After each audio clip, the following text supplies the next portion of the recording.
তোমার কাজল চোখে যে গভীর ছায়া কেঁপে ওঠে, ও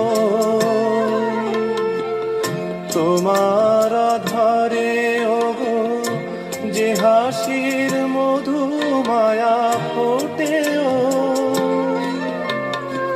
তারা এই অভিমান বোঝে না আমার, বলে তুমি তো আমায় ভালোবেসেছ, শুধু আমার গোপন ব্যথা কেঁদে কেঁদে কয় কেন আরো ভালোবেসে যেতে পারে না হৃদয়। আমি এত যে তোমায় ভালোবেসেছি।